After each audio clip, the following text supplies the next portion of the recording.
Bueno, bienvenidas y bienvenidos a este primer webinar de una serie de 4 que estamos organizando desde SEDENE y desde los diferentes grupos de estudio. Se van conectando ya las personas, ya tenemos unos cuantos que estáis entrando. Vamos a dejar 2-3 minutos, ¿vale? Para que la gente se vaya conectando, que acabamos de lanzarlo, son ahora mismo las 5:30 y empezamos, ¿vale? Os damos 2-3 minutos y empezamos.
Bueno, pues ya hemos dejado esos primeros minutos de bienvenida, de hacer que vaya entrando la gente. Ya somos unos cuantos conectados. Estamos, la verdad es que muy contentas del interés suscitado por esta sesión. Esperamos que os sea de mucho interés. Para mí es un auténtico placer estar acompañada de dos grandes compañeras enfermeras en el ámbito de las demencias, que son para nosotras ejemplo y de las que tenemos mucho que aprender. Y nada, os explico un poquito la dinámica del webinar. Va a ser una duración de 1:30 aproximadamente, ¿vale? En el que primero tendremos a nuestra compañera Carmen Sarabia hablando de la introducción y del lo que viene en demencias y luego tendremos a Guadalupe Fernández, ¿vale? Que nos hablará de los cuidados no farmacológicos. En esta sesión podéis hacer preguntas en el apartado que tenéis ahí abajo del Zoom, ¿vale? Que tenéis un apartado en el que es preguntas y respuestas, todo lo que os vaya surgiendo, ir preguntando, que yo las iré apuntando y tendré en cuenta, y al final de la sesión tendremos como en torno a 20-15 minutos, ¿vale? Para hacer estas preguntas y hacer un microdebate, ¿vale? También podéis ir comentando en el chat comentarios y todo lo que os surja de interés, pero las preguntas, para que no se me escapen, ¿vale? En el apartado preguntas y respuestas. Nada, deciros que el grupo de demencias es un grupo, para los que no conozcáis, es un grupo que pertenece a SEDENE, a la Sociedad Española de Enfermería. SEDENE ya constaba de 7 grupos de estudio y faltaba este, que era de un tema tan prevalente y tan importante como el de las demencias, que además a día de hoy, ¿no? Bueno, pues que en nuestra pirámide poblacional se ha invertido y que tenemos tanta y tanta gente mayor con lo que ello conlleva a este tema y no teníamos un grupo de estudio y bueno, pues como compañeras tan potentes y tan interesadas y que nos gusta tanto trabajar como son Carmen, Guadalupe, David, ¿vale? Que es nuestro coordinador y le mandamos un saludo desde aquí, que el pobre no ha podido acompañarnos, pero que está coordinando este grupo tan potente y en el que, bueno, si alguna tuviera interés o alguno de vosotros tuviera interés, será bienvenido porque es un grupo que trabajamos en diferentes ámbitos, en diferentes secciones, pero que todos tenemos interés en aportar a las demencias y que intentamos trabajar para que los cuidados enfermeros cada día sean mejores y entre nosotros nos podamos dar feedback para hacerlo cada día mejor. De ahí este webinar y otras tantas tareas y formaciones y eventos que vamos a ir sacando y vamos a ir haciendo. Así es que nada, sin dilatarme más, os dejo en manos de mis dos compañeras. Todas las preguntas las haremos al final de la jornada. Cuando termine Carmen, daremos paso a Guadalupe y nada, que deseando escucharlas y aprender mucho de ellas. Así es que os dejo con Carmen Sarabia. Es una compañera que para mí es un placer tenerla aquí. No tengo palabras para describirla. Es enfermera, es ahora mismo docente en la Universidad de Cantabria y es una maravilla escucharla. Así es que os dejo con ella. Pues ala, al lío. Muy buenas tardes a todos y a todas, allende España y de los mares y más allá. Me voy a preparar ya para hablar, más o menos tengo pues unos 25 minutos, me he preparado, pero como una profesora que soy me enrollo mucho. Agradeceros que el éxito se lo debemos, yo creo que en parte importante, a Tania, que nos da la turra en redes sociales y siempre es un placer poder hablar, aunque sea en la distancia. Pinceladas muy rápidas sobre los últimos avances en demencias, porque en 30 minutos obviamente me va a dar tiempo a contaros lo más clave. ¿De qué os voy a hablar básicamente? Vamos a hacer ese repaso sobre qué es lo que entendemos actualmente por demencias, esas clasificaciones ya más actualizadas de demencias. Obviamente tengo que hablar de la demencia que cursa con la enfermedad más prevalente, porque está en prácticamente todas las demencias, que es la enfermedad de Alzheimer, donde me voy a centrar básicamente lo último que tenemos hoy encima de la mesa para hacer ese diagnóstico precoz y también para hablar de ese tratamiento farmacológico tan esperanzador que tenemos encima de la mesa. Y ahí prácticamente le daré ya la entrada a Guada para que nos hable de esas terapias no farmacológicas donde las enfermeras tenemos mucho que hacer y mucho que decir, y terminar con 4 pinceladas sobre algo que sí podemos hacer todas las enfermeras y todos los profesionales en cualquier ámbito asistencial, que es la prevención. Así que vamos para el lío. Las demencias siguen siendo un problema de salud pública, lo dice la OMS, cada vez diagnosticamos más y mejor, la población envejece más y mejor y vamos a ver muy rápidamente que es un factor de riesgo el cumplir años. Pero como buena noticia también os adelanto que aunque cada vez diagnosticamos más casos de demencia y también en edades más tempranas, está disminuyendo la incidencia. Recordemos que prevalencia e incidencia no es lo mismo y está disminuyendo porque algo sí estamos haciendo bien respecto a los estilos de vida. Este es el plan integral de Alzheimer y otras demencias que tenemos en España, plan del 2019 al 2023. Yo colaboré con él dentro de la unidad de deterioro cognitivo que tenemos en el Hospital Valdecilla, que es mi referente en demencias, y esta es un poco la prevalencia para recordar por dónde andan los tiros, que mayoritariamente afecta a personas mayores. Como os decía, cumplir años es positivo, pero también lleva algunas consecuencias añadidas, y es que aumenta ese riesgo de prevalencia de demencias en personas menores de 90 años, pues la cosa ya alcanza el 40%.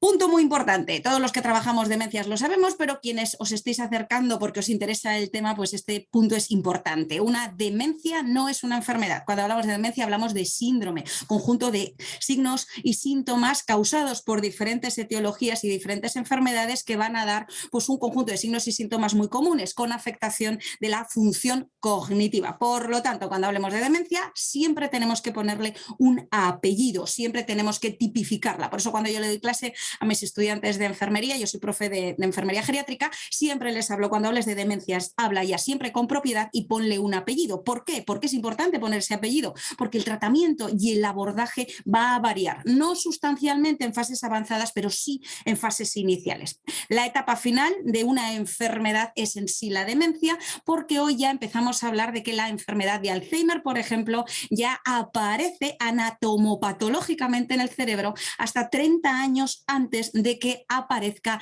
la clínica. Y cuando ya aparece la clínica, la sintomatología florida, entonces ya hablamos de la etapa de demencia.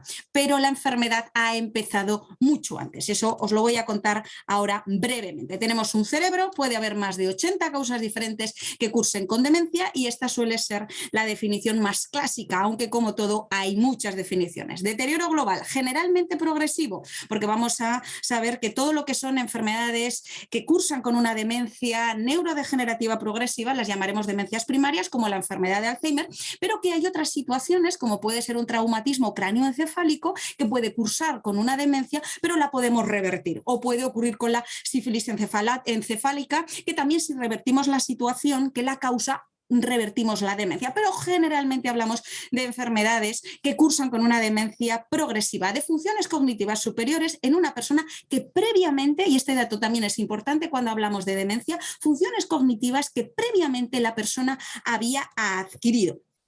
Clasificaciones en el mundo de las demencias, todas las que queráis y un poco más. Depende del libro que leas, como dicen mis estudiantes, es que lo que tú nos cuentas en clase, más lo que luego leemos en un libro, más lo que es que las clasificaciones cambian. Pues como todo en ciencias de la salud cambia. A mí me gusta mucho esta que os traigo aquí, pero hay otras. Por ejemplo, está la clasificación de demencias por enfermedad primaria, que es decir, son todas aquellas enfermedades que sí o sí van a cursar siempre con una demencia que va a ser la principal sintomatología, como es la enfermedad de Alzheimer o la demencia frontotemporal. Y luego hay otra clasificación que habla de demencias secundarias, que son enfermedades que cursan con otra sintomatología, pero que pueden dar una demencia, como puede ser la enfermedad de Parkinson. A mí me gusta mucho esta clasificación porque localizamos, cuando hacemos la valoración clínica, la neuropsicológica, localizamos en función de qué área cerebral se vea más afectada, podemos clasificarlas. Una clasificación suele ser demencias localizadas, que tienen un foco de inicio, y demencias globales porque afectan a todo el cerebro.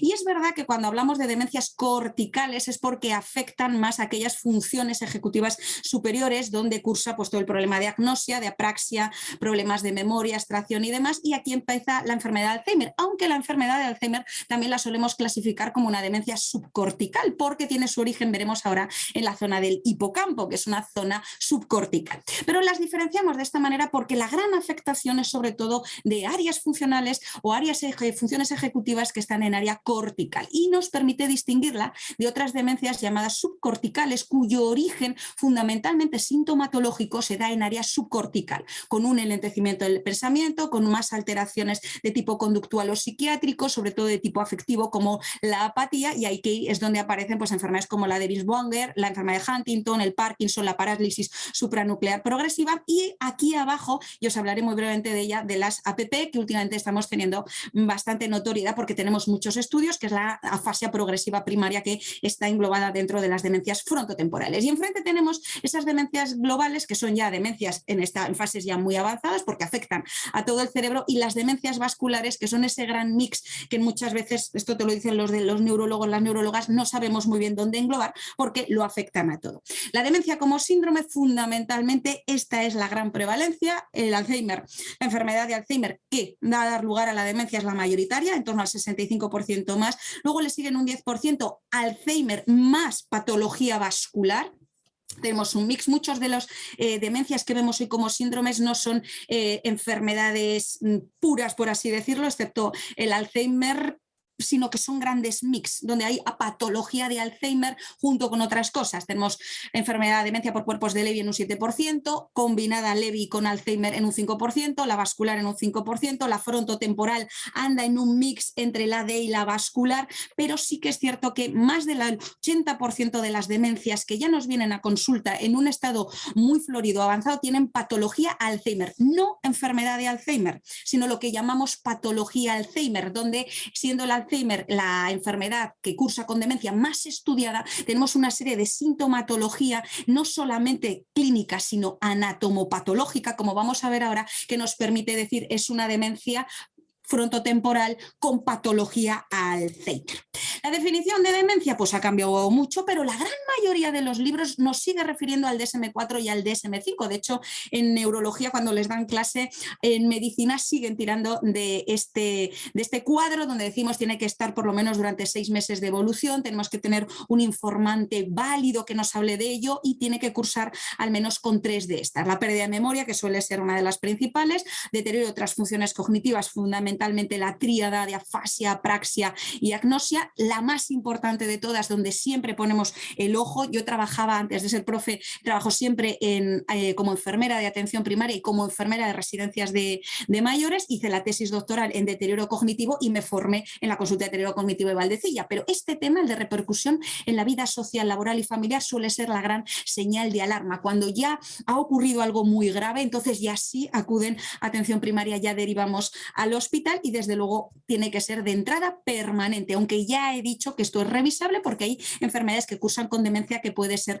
reversible. Enfermedad de Alzheimer, como no tengo que hablar de ella, es la gran estrella, la tenemos hiperreguete estudiada y lo que nos queda por saber, y su gran origen suele ser la zona del hipocampo, por eso se la clasifica también como demencia subcortical, y lo que más aparece siempre es la afectación de la memoria de trabajo y de la memoria a corto plazo. Recordemos que la memoria es como una cebolla, las capas más internas es la memoria a largo plazo, las capas más externas de la cebolla es esa memoria a corto plazo y esa memoria de trabajo. Pero también recordemos, cuando hablamos de memoria, que hay 17 tipos distintos de memoria, con lo cual cuando yo hablo de tengo mala memoria, los del ámbito de las demencias te preguntaremos cuál es la memoria que tienes afectada. Luego, en fases avanzadas, eso sigue creciendo, esas neuronas se siguen muriendo. Recordemos que todavía no sabemos la causa y el origen del Alzheimer, y ya suele ir a estos lóbulos, a los parietales, temporales y también frontales, donde aparece ya dificultades en el lenguaje, dificultades de orientación, dificultades de entendimiento. Y recordemos que no existe tratamiento ni cura para este tipo de demencias, pero sí tenemos tratamientos farmacológicos específicos para el Alzheimer, que es la única demencia en este caso que tenemos de ese tipo que os contaremos. La frontotemporal es una demencia que es muy importante que la distingamos muy rápido por lo siguiente, porque aparece el lóbulo frontal, y el lóbulo frontal, ¿qué es lo que tenemos? Pues el director o la directora de orquesta de todo el área del cerebro, es donde tomamos decisiones, donde planificamos a futuro, donde está el pensamiento abstracto y donde se supone que está parte del asiento de la personalidad. La demencia frontotemporal nos despista muchísimo porque son usuarios o pacientes que suelen empezar con alteraciones conductuales, también hay patología alucinatoria, con lo cual se les suele derivar a psiquiatría. Se les deriva a psiquiatría les ve, empieza a hacer el análisis y dice esto no tiene nada que ver con trastorno de salud mental, hay una alteración de la conducta, es verdad, hay un trastorno con alucinaciones, pero esto va a ser otra cosa. Nos vamos a neurología y entonces ya llega la demencia frontotemporal muy florida. Cuando aparecen ese trastorno, lo veremos ahora muy rápido, la frontotemporal como ocupa todo ese frontotemporal y también tiene cierta afectación del lóbulo temporal, una de las características suele ser la afectación del lenguaje, que la vamos a hablar ahora mismo. No se puede tener el progreso de la enfermedad frontotemporal como tal, cosa que sí podemos hacer con algunos fármacos con el Alzheimer, y casi todo lo que vamos a tratar con la frontotemporal es sintomático. Dentro de las diferentes clasificaciones de la demencia frontotemporal, aquí hay que seguir poniéndole ya no primer apellido frontotemporal, sino también segundo apellido, porque va a marcar mucho el tratamiento y el enfoque diagnóstico va a marcar ese tratamiento. Es que existen 3 síndromes clínicos en demencia frontotemporal que ya somos capaces de afinar, y afinamos muy bien con un profesional que es muy importante dentro de las consultas de deterioro cognitivo, que son las neuropsicólogas, ¿no? Que es mi segunda profesión, por eso mi tesis doctoral no la hice en enfermería, porque hice psicología y la especialidad la hice en neuropsicología, y entonces está muy bien tipificada cuando haces una buena valoración neuropsicológica, que podemos tardar desde 1 hora y media, 2 horas en hacerla, para poder poner este segundo apellido. 3 variantes. La variante conductual, que es más de la mitad de los casos de demencia frontotemporal, donde hay alteraciones de conducta y agresividad, se escapan, hay alteraciones alucinatorias, sobre todo de tipo visual y también auditivo. Esto es lo más frecuente, pero hay otras dos variantes que son la APP, la afasia progresiva primaria. Esta está caracterizada claramente por un deterioro en la producción del lenguaje. No hay más sintomatología cognitiva, por eso es tan importante. Ya estamos incorporando otra figura muy importante que son los logopedas, las logopedas, y este tipo de afasia es una afasia progresiva no fluente, con lo cual es muy llamativo inicialmente y nos hace pensar a veces en ictus. Y la tercera variante es la demencia semántica. Esta todavía es menos frecuente. Nosotros, por ejemplo, en Valdecía tenemos la suerte que, para mí, mi referente en neuropsicología, Ana Pozueta, hizo su tesis doctoral en demencia semántica, fue de las primeras que se hizo a nivel mundial, y es el deterioro de la comprensión de las palabras y de la memoria semántica. Son incapaces de comprender el significado de las palabras y expresarlo, pero no hay más alteración cognitiva inicialmente, luego ya sí que progresa. Son síndromes, son complejos porque muchas veces van superpuestos. En neurología casi todo va superpuesto porque el cerebro funciona en red y lo que afecta a un área va a afectar a otra, con lo cual muchas veces se superponen con el parkinsonismo atípico y con la enfermedad de la neurona motora. Por eso el diagnóstico diferencial es clave en demencias.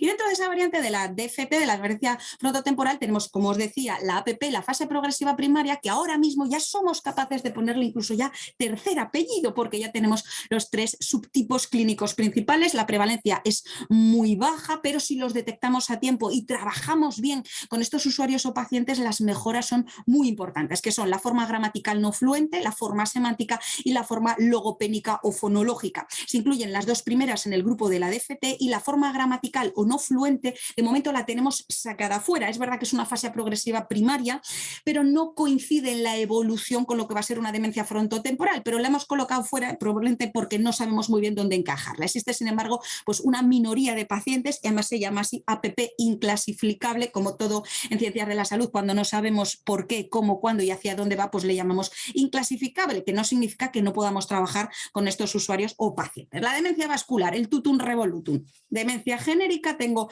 alteraciones, lo del riego, ¿no? Dicen las personas mayores, tengo problemas de riego, es la que viene siendo más estudiada desde hace muchísimo más tiempo, y aquí sí que trabajamos muy de la mano en el ámbito de la neurología, en el ámbito vascular, porque en este caso aparecen lesiones en forma de microinfartos cerebrales que van lesionando ese cerebro, y en función del área del cerebro donde haya aparecido ese infarto o haya aparecido, ojito, que los ictus, recordemos también, y el ACVA pueden generar problemas de demencia, pues en función de los síntomas dependerán pues de la región que esté más afectada. Tratamiento, control de los factores de riesgo que desencadenan esa alteración de origen vascular, ya sea un origen vascular isquémico, como decía, o un problema de necrosis, con anticoagulantes y antiagregantes. Cuerpos de Levy, pues es una enfermedad muy particular porque va de la mano del Parkinson, y entonces muchas veces todavía hoy no sabemos si va antes el Parkinson o el Levy va antes que el Parkinson, o por qué. Porque dentro de la enfermedad de Parkinson, que es una gran enfermedad neurodegenerativa, no genera tanta incapacidad como lo que es cualquier tipo de demencia, porque es el proceso neurodegenerativo que más incapacidad genera en personas mayores, pero el Parkinson genera mucho proceso incapacitante. Sabemos que en torno a un 20-25% de las personas con Parkinson van a cursar con una demencia, es decir, van a hacer una sintomatología de afectación cognitiva tipo demencia, y muchas veces van muy de la mano con los cuerpos de Levy, que suelen aparecer inicialmente en sustancia negra, por lo tanto afectación motora, por lo tanto rigidez, por lo tanto bradicinesia, por lo tanto Parkinson o síndrome parkinsoniano o síndrome extrapiramidal. Otras regiones afectadas, muchas veces la visoespacial, que es muy importante, es decir, tienen afectaciones visuales y ya empiezan los fallos de memoria. No se puede tener la enfermedad, pero sí que tenemos algunos inhibidores, sobre todo dopaminérgicos, igual que con el Parkinson, que nos lo mejoran. Con esto le añadimos otra cosa, que es que hay una enfermedad de Alzheimer que llamamos atípica, y entonces la enfermedad de Alzheimer atípica es la que hemos metido en un saco hasta que consigamos clarificar por dónde van los tiros. Hasta hace unos años siempre decíamos enfermedad de Alzheimer, demencia. Hoy sabemos, ya no hablamos solo de enfermedad de Alzheimer, sino etiología Alzheimer, que es la que tiene como base el problema amiloide, que no me voy a enrollar mucho en esto porque seguramente ya sabéis el tema amiloide y el tema de la proteína tau, donde están los ovillos neurofibrilares, las placas amiloides, bla, bla, bla, y eso le llamamos etiología Alzheimer y sintomatología Alzheimer, pues por llamarlo de alguna manera. Tenemos un problema con las enfermedades de Alzheimer atípicas, o con lo que llamamos demencias con etiología Alzheimer atípica, que es una heterogeneidad que te mueres, esto lo solemos ver sobre todo ya en clínica hospitalaria, y depende del inicio focal, es decir, donde tenga el origen y aparezcan los primeros signos y síntomas, ya te podemos contar, pues si hay afectación del lenguaje, pues hablamos de la APP logopénica, si hay afectación visual, que es bastante común, hay una atrofia cortical posterior, si hay un síndrome córtico-basal, si hay un Alzheimer frontal, porque también hay un Alzheimer frontal que cursa con alteraciones conductuales y de trastorno mental, pero no es una DFT, sino que tiene sintomatología Alzheimer, y esto, la copatología es la norma más que la excepción. Esto es lo que yo, por ejemplo, le cuento a mis estudiantes de enfermería para que se queden con ello. La copatología, es decir, que vienen varias patologías, es más lo frecuente que la excepción. Con lo cual, hoy lo que más vemos consulta es una enfermedad de Alzheimer con una patología vascular, una demencia por cuerpos de Levy con una enfermedad de Alzheimer, y ahí tenéis una serie de estudios pues, que nos hablan de esa prevalencia. ¿Cuál es la etiología? Cuando la gente se nos acerca a la consulta y nos pregunta, oye, pero ¿cuál es la causa? ¿Es una causa genética? ¿Es la enfermedad del beso? Cada hace unos meses todo el mundo está hablando del Epstein-Barr, que es el que lo ha generado, porque detrás de las demencias siempre hay un proceso infeccioso. Es cierto que hay procesos infecciosos, como puede ser la sífilis, que siempre hacemos el diagnóstico por descarte, o pueden ser, pues eso, la enfermedad de las vacas locas, que va por priones, etcétera. Es verdad que las infecciones tienen mucho que ver, es verdad que el herpes zóster anda por ahí, el Epstein-Barr, la enfermedad del beso, pero a día de hoy no tenemos ni flowers, para que nos quede claro, y por eso a ese tipo de Alzheimer o ese tipo de demencia no genética, porque ya tenemos muy controlada lo que son las demencias con causa genética, es verdad que vamos a ver que hay una predisposición genética en un gen, pero no es el único, pero no os voy a contar todos los que hay porque son unos cuantos, que es el gen ApoE, donde tienes ese gen ApoE, pues tienes más facilidad, más tendencia, más predisposición, más vulnerabilidad, igual que con determinadas enfermedades como pueden ser los cánceres con vertiente genética. Pero en términos generales la última causa es desconocida, y lo que sí sabemos es que al final es una conjunción de varias cosas. Por un lado, esa predisposición individual con ese ApoE, pero no siempre aparece. También aprovecho para decir, para quien no esté muy familiarizado, yo se lo cuento a las estudiantes y se lo cuento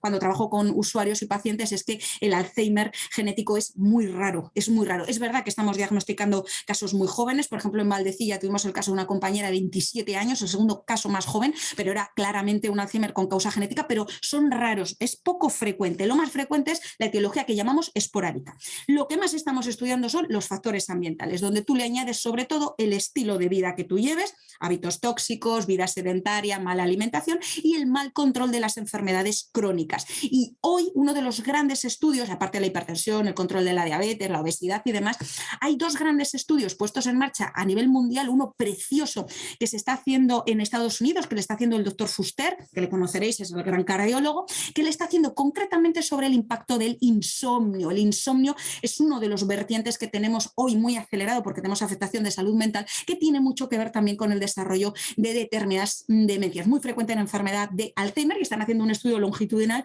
con personas de 30 años para ver higiene de sueño, para ver si eso va más allá. Y el insomnio también está muy estudiado en Framingham, el estudio de cohortes. Y a esto le metes años y la cosa ya se nos complica, la edad. Con lo cual, a día de hoy, la etiología, hoy que tenemos bastante clara, casi todos, para estas demencias, especialmente Alzheimer de tipo esporádico, es esto. Vamos con la detección, que es lo que más nos interesa. Cuando hacemos detección, y esto lo habréis visto las personas que trabajéis en consulta de deterioro cognitivo o las que no trabajéis, os contamos cómo se inicia ese screening de atención primaria, se suele derivar al hospital. Si hay suerte y hay una consulta de deterioro cognitivo como Valdecilla, es una consulta que es exclusiva para detectar deterioro cognitivo. Si hay una consulta genérica de neurología, pues se hace lo que se puede. El diagnóstico siempre se suele hacer por entrevista clínica, fundamental, con un informante válido, fundamental, con pruebas neuropsicológicas cuando las necesitamos, porque en ocasiones el usuario ya nos llega con una clínica muy florida y simplemente hay que ponerle la etiqueta, no hace falta más. Hacemos siempre las pruebas analíticas, la resonancia magnética, y lo que buscamos es hacer descarte. Muchas de las cosas, esto la gente de medicina, te lo explica muy bien los médicos, se hacen diagnósticos por descarte, es decir, diagnóstico diferencial para diferenciar de cosas como esto que estáis viendo, que es pues un señor tumor cerebral, una hidrocefalia crónica del adulto, y lo que veis más abajo en blanco son microinfartos cerebrales que nos pueden ayudar pues a hacer ese diagnóstico diferencial y sobre todo a ponerle apellidos. Hoy tenemos un tema muy importante, y esto es lo más actual, que es la tendencia a ese diagnóstico precoz. Si ya sabemos hoy que los cambios anatomopatológicos, que ese amiloide, ese tau y esa proteína se empiezan ya a depositar en el cerebro 30 años antes, nos dicen los estudios, hay un estudio precioso en The Lancet, que nos lo dice 30 años antes de la aparición de la sintomatología, pues va a ser interesante que detectemos cuanto antes mejor eso, porque ya sabemos que algo sí podemos hacer. Nos lo va a contar Guada con sobre todo esas terapias no farmacológicas. Esta suele ser la historia natural de la enfermedad neurodegenerativa, fundamentalmente con Alzheimer, como hemos dicho, donde la clínica obviamente está muy subyacente, ya la fase presintomática es bastante larga, cae en picado la función neuronal, ya sube la clínica y ahí es donde solemos hacer el diagnóstico. Pero la gente cuando viene a la consulta te suele decir, echando la vista atrás, hace ya unos 2 años o 3, mi padre o mi madre empezó a hacer cosas raras, pero no le di ninguna importancia porque se nos pasan por alto. Y antes se me olvidó decir que uno de los factores protectores frente al deterioro cognitivo suele ser el tener muchos años de nivel educativo. ¿Por qué? Porque el cerebro al final es como un músculo, si le ejercito bien voy a tener lo que se llama reserva cognitiva y eso me va a ayudar en la protección. Así que a día de hoy, cuando hablamos de la clínica de la enfermedad, fundamentalmente Alzheimer, pero lo tipificamos en el resto de demencias primarias, hablamos de 3 fases. La fase preclínica o presintomática, que es bastante larga, bastante evidente, donde ya hay cambios anatomopatológicos, pero la sintomatología es subclínica. Luego ya aparece ese deterioro cognitivo leve, que hoy ya le llamamos enfermedad de Alzheimer prodrómica, porque el deterioro cognitivo leve, SDCL, es una etiqueta diagnóstica, la puso en marcha Teto Petersen, seguimos haciendo clasificación de DCL por Petersen, pero en un estudio, por ejemplo, pionero que hicimos en Valdecía, el que yo estoy orgullosa porque yo fui fruto, mi tesis fue fruto de parte de ese estudio, hicieron un seguimiento de todos los DCL que tenían en la consulta y el 50% evoluciona a los 3 años a enfermedad de Alzheimer, pero hay un 50% que no avanza, se queda en deterioro cognitivo leve, por eso seguimos manteniendo la etiqueta diagnóstica y por eso los que sí evolucionan pues hablamos de enfermedad de Alzheimer prodrómica. Y ya cuando aparece la demencia tipo Alzheimer, es decir, la enfermedad de Alzheimer aparece esos 20-30 años antes, pero ya cuando aparece la sintomatología, la afectación cognitiva, la afectación de la memoria y el resto de funciones ejecutivas, entonces ya sí hablamos de demencia tipo Alzheimer. ¿Cuál es el impacto que tenemos hoy en el diagnóstico precoz? Pues que la degeneración neuronal precede a los síntomas clínicos con bastante anticipación, con lo cual nuestro desafío es intentar identificar a esos individuos durante el periodo preclínico para iniciar terapia o procesos de retraso lo máximo posible. ¿Para qué? Para conseguir retrasar, esto nos dicen los estudios, hasta 5 años el inicio de la sintomatología de la demencia, lo cual va a mejorar la calidad de vida de la persona. Podemos llegar incluso a retrasar el inicio 10 años y seguimos evolucionando, disminuiríamos el 50% de la prevalencia y quién sabe, ese es el objetivo, la desaparición virtual de la enfermedad de Alzheimer. Pero obviamente esto tiene un gran desafío. ¿Dónde está la clave? En la exploración y en la clínica. Y aquí tienen mucho que decir nuestras compañeras neuropsicológicas. A día de hoy, ¿qué es lo que más utilizamos en clínica? ¿Qué es lo que utilizan los neurólogos y las neurólogas para hacer el diagnóstico como tal? Es decir, me ve una persona, es joven, tengo dudas, hay afectación de memoria, le hago mi batería de pruebas neuropsicológicas, voy a hacer resonancia magnética para hacer descarte, voy a hacer una analítica completa, no vaya a ser que haya por ahí un hipertiroidismo o haya una sífilis que no he detectado, alguna afectación de iones, y si no, pues voy a seguir haciendo pruebas. Y una de las pruebas clave, FETEN, importantísima, y aprovecho para que le lancéis a los usuarios y a los pacientes, que nos da una fiabilidad muy importante, es biomarcadores en líquido cefalorraquídeo. Es una prueba a la que todo el mundo tiene miedo porque es lo que implica, pero es una prueba rutinaria para que nos entendamos. Los profesionales lo hacen, los neurólogos, las neurólogas lo hacen con mucha fiabilidad y es el medio más cercano para llegar al cerebro. Voy terminando. Refleja los cambios bioquímicos cerebrales de una forma precoz antes de la aparición de la clínica.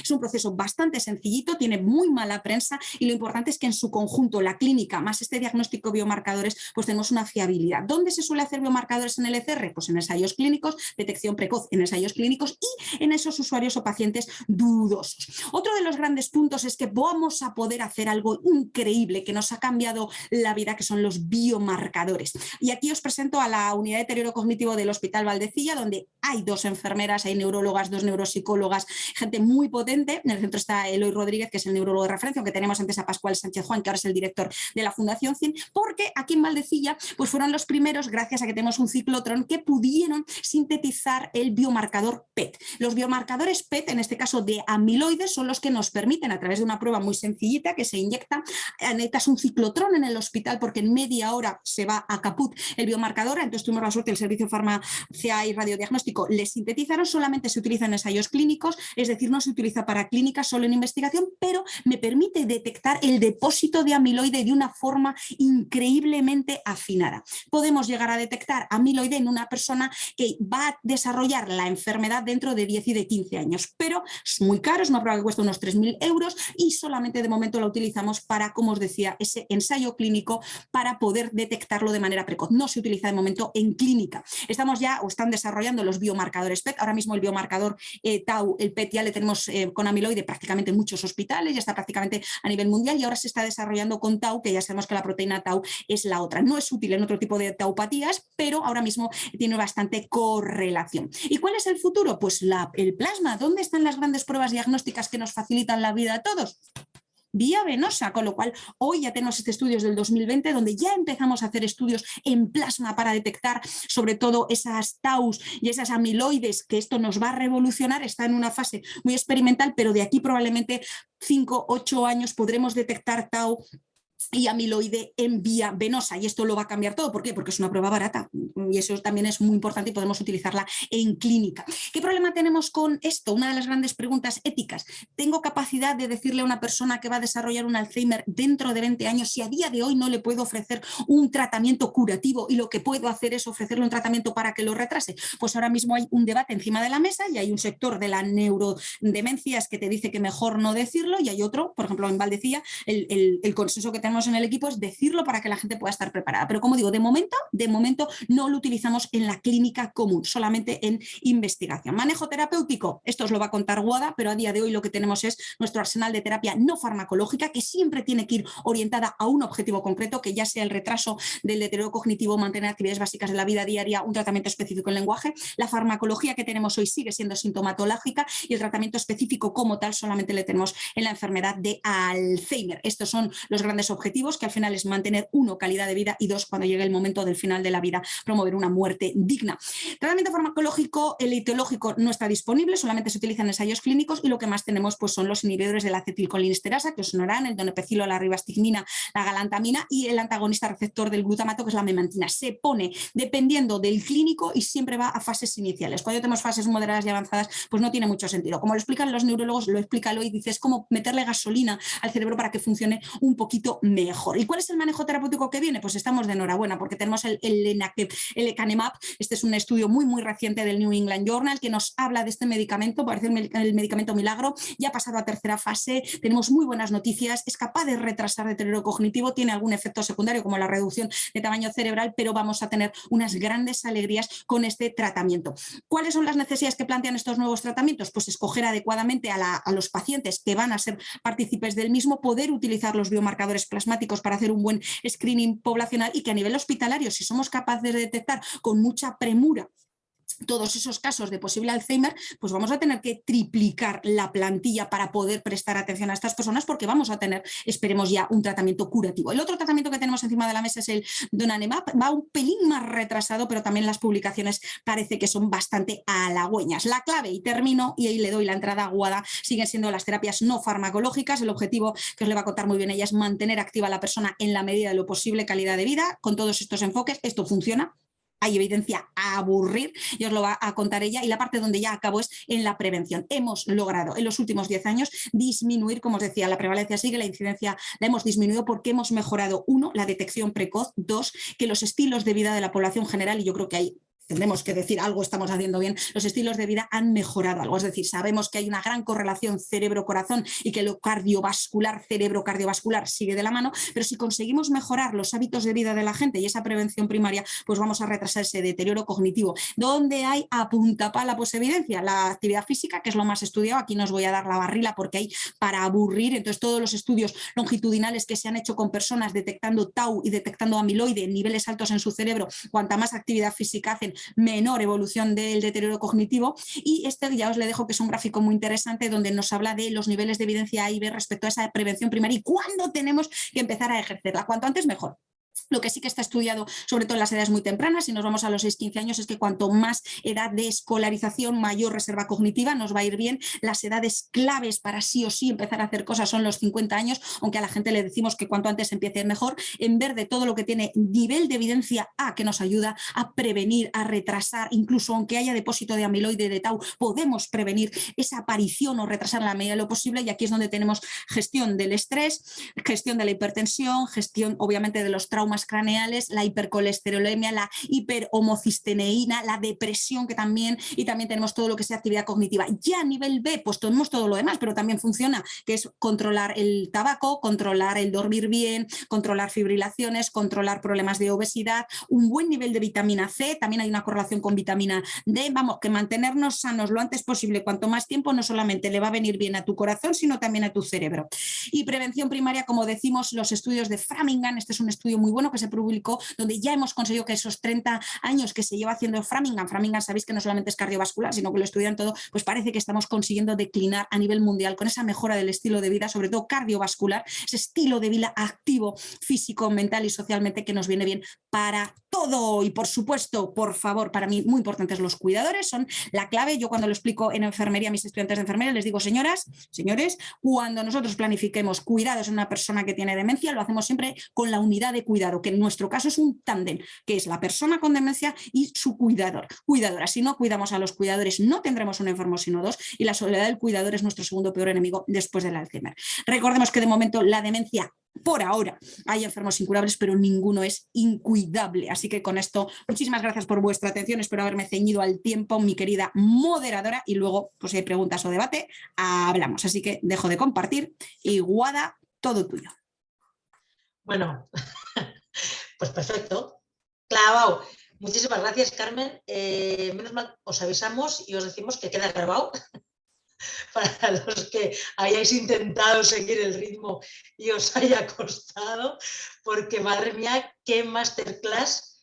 Yo esto creo que me lo voy a repetir, todos los jueves a 1 hora me la voy a poner de refresh, porque es una maravilla, es una enciclopedia en media hora que ha sido maravillosa, Carmen. O sea, me quedo loca me quedo de lo bien que hablas, tan rápido y tan entendible, yo me quedo loca. Bueno, ahora damos turno a Guada, las preguntas, ya ha habido alguna, las haremos después. Guada es una compañera también del grupo de estudio, también vocal del grupo de estudio, con más de 15 años también de experiencia en demencias. Ella trabaja, ella es enfermera de práctica avanzada en demencias, en la unidad de demencias y trastornos y otros trastornos cognitivos en el Hospital Clínic de Barcelona, y sobre todo se ha dedicado más a las fases iniciales. Como decía Carmen, cada vez más importantes esas fases iniciales donde tanto podemos también aportar. Nos viene a contar todo lo que podemos hacer las enfermeras, que es mucho. Carmen además nos ha hecho esa pequeña introducción a que en el tratamiento farmacológico hay poco y tenemos mucho que cuidar, poco que curar todavía, pero vamos a dar el foco a esa parte de cuidar y Guada nos lo va a explicar fenomenal. Así es que, Guada, adelante a darnos otra masterclass. Bueno, a ver.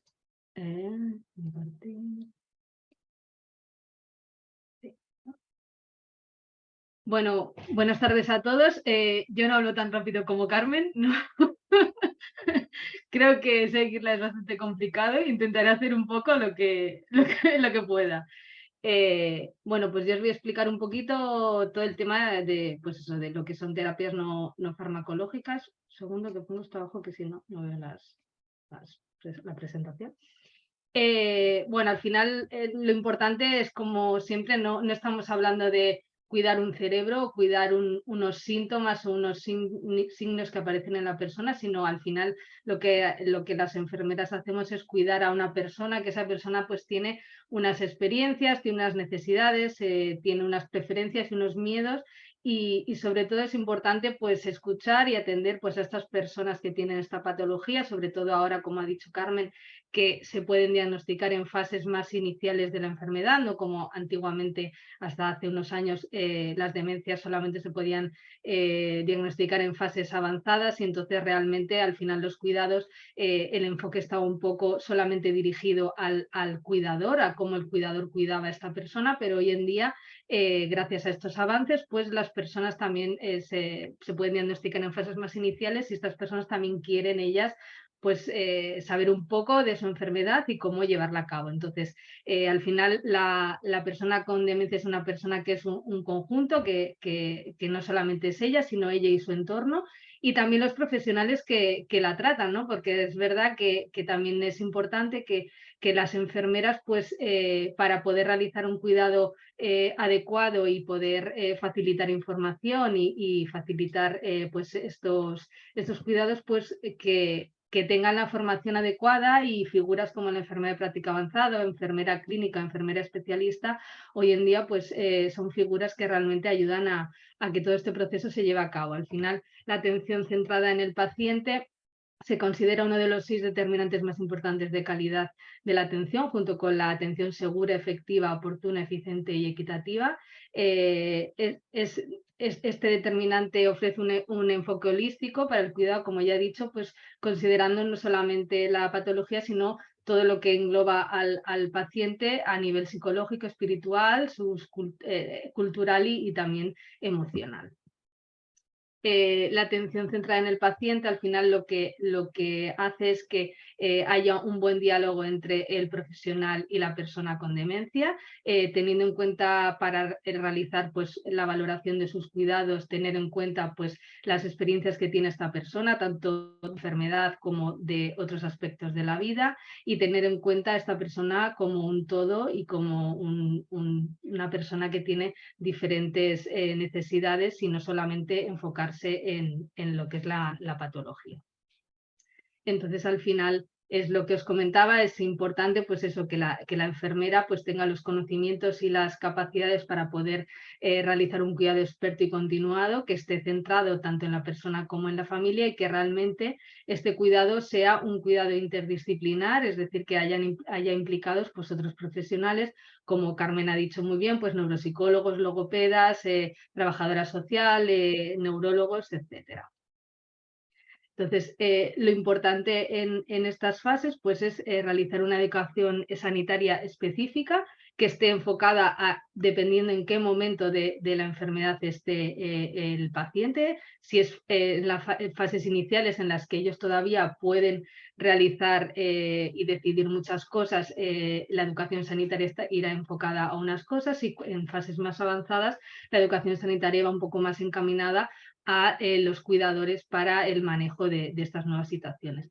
Al final, en las demencias hay unos marcadores de riesgo que son no modificables, como pueden ser la edad, el sexo y los factores genéticos, que aquí, por desgracia, no podemos hacer nada, pero sí que es verdad que hay unos factores de riesgo modificables, como son pues, los hábitos tóxicos, que sería el fumar, alcohol, toma de drogas, el ejercicio físico, la interacción social, la estimulación cognitiva y la alimentación. Entonces ahora vamos a hablar un poco de lo que es la promoción de la salud, que es para mantener estas actividades de la vida diaria. Al final, en los pacientes con demencia, en cualquiera de sus fases, la prioridad es que mantengan su autonomía el mayor tiempo posible, que es decir, que puedan realizar pues, sus actividades, aunque a veces haya que modificarlas y adaptarlas, que puedan ser autónomos el mayor tiempo posible y que además disfruten de ello. Entonces, dos cosas, como dos pilares muy fundamentales para este mantenimiento, es el ejercicio físico y la estimulación cognitiva. Empezaremos por el ejercicio físico, que tiene muchos beneficios, como son que mejoran el estado de ánimo, reducen el estrés. Esto hace que en fases avanzadas el hecho de que los pacientes hagan ejercicio reduce los episodios de agresividad, de deambulación y de agitación. También mejora lo que es la capacidad física de la persona, ¿no? Evitando pues un poquito el riesgo que puede aparecer de caídas, ¿no? Si hay una buena musculatura, también en el caso del equilibrio y todo esto se ve menos afectado, y además en caso de que haya una caída, si hay una buena musculatura, es más difícil que pueda haber una fractura, con lo cual evitamos bastantes problemas. problemas. También ayuda a reducir la depresión. Como ha dicho Carmen, todo lo que es bueno para el corazón es bueno para el cerebro, con lo cual hacer ejercicio siempre va bien para el corazón y como consecuencia en el cerebro también. El hecho también de hacer ejercicio, a los pacientes les tienen como un sentido de que tienen que hacer un compromiso, de que tienen que hacer actividad, y esto también les mantiene ocupados y les hace tienen como un sentido, ¿no? Al final a veces tienen actividad y esto hace que tenga pues un sentido su vida. También mejora el sueño porque al final pues cuando uno hace ejercicio también el cuerpo está más cansado y por la noche pues es más fácil dormir, y también ayuda a reducir el estreñimiento. ¿Cuánto ejercicio se recomienda? Pues bueno, a ver, según la Organización Mundial de la Salud y el Ministerio de Salud aquí en España, se aconseja realizar 150 minutos de actividad física a la semana.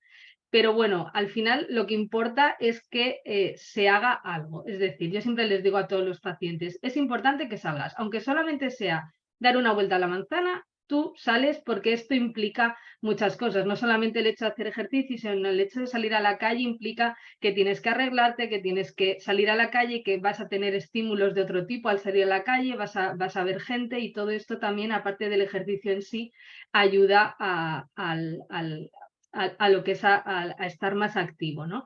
Las recomendaciones sería de hacer entre 30 y 60 minutos de ejercicio diarios, que no tienen por qué ser continuados, o sea, pueden ser un ratito por la mañana, otro ratito por la tarde, pero bueno, es un poco adaptarlo también a las capacidades y a los gustos de las personas. Claro, lógicamente, si tú nunca has ido al gimnasio, nunca has hecho nada, ahora de repente no te vas a poner a hacer tres clases de pilates y no sé cuántas clases de pádel, ¿no? Pero es un poquito adaptarlo a cada persona. Y en cuanto a la estimulación cognitiva, en este caso en las demencias es como el tratamiento no farmacológico estrella, ¿no? Y es lo más importante.